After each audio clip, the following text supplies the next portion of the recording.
여러분, 혹시 이런 생각 해보신 적 있으신가요?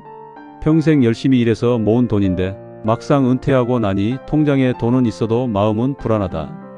은행에 맡겨둔 돈은 그대로인데 왜 생활은 점점 팍팍해지는 걸까?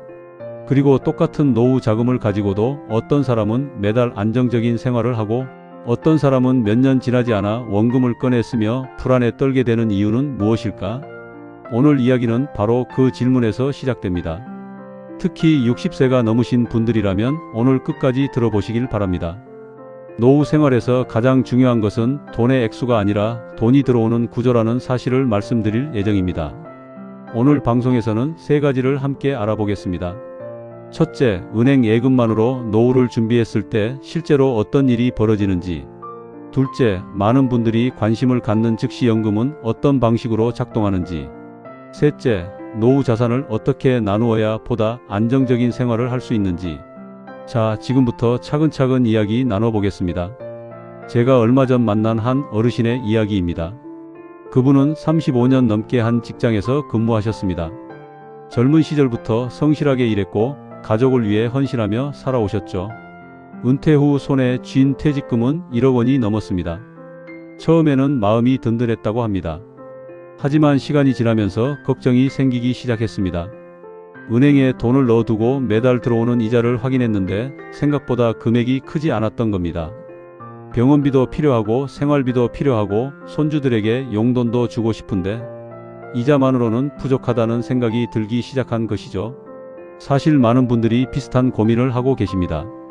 통장에 목돈은 있는데 그 돈이 과연 언제까지 버텨줄지 알 수 없다는 불안감 말입니다. 노후의 가장 큰 걱정은 돈이 없는 것이 아니라 돈이 떨어질지 모른다는 두려움입니다. 그래서 한번 계산해 보겠습니다. 예를 들어 1억 원을 정기예금에 맡겼다고 가정해 보겠습니다. 금리는 시기에 따라 다르지만 세금을 제외하면 실제 손에 들어오는 금액은 생각보다 크지 않습니다. 매달 받는 돈으로 환산하면 생활비 전체를 감당하기에는 부족한 경우가 많습니다. 문제는 여기서 끝나지 않습니다. 바로 물가입니다.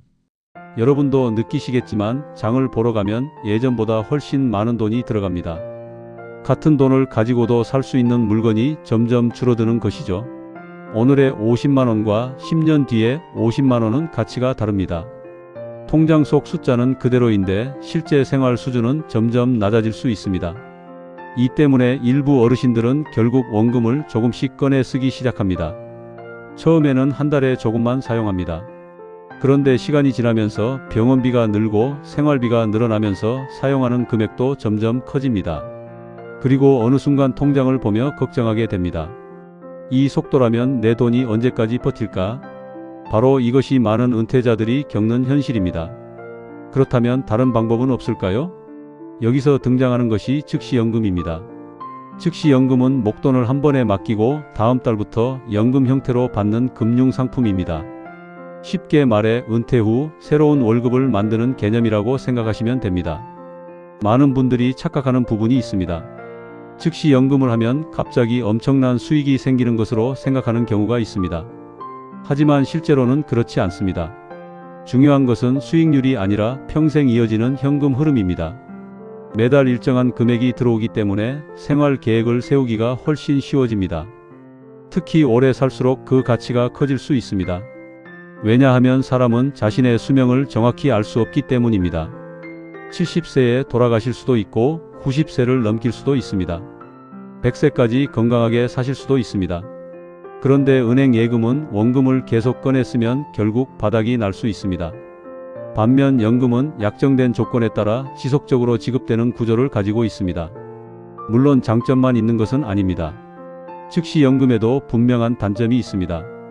가장 큰 단점은 유동성입니다. 은행 예금은 필요할 때 찾아 쓸 수 있지만 즉시 연금은 중도 해지 시 불이익이 발생할 수 있습니다. 그래서 노후 자금을 모두 한 곳에 넣는 것은 바람직하지 않습니다. 전문가들이 자주 이야기하는 방법은 자산을 나누어 관리하는 것입니다. 첫 번째는 비상자금입니다.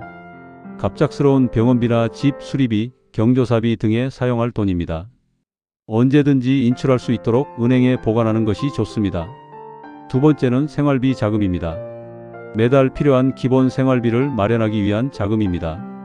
이 부분은 연금 형태로 운영하는 방법을 고려해 볼 수 있습니다. 세 번째는 물가 상승에 대비하는 자금입니다.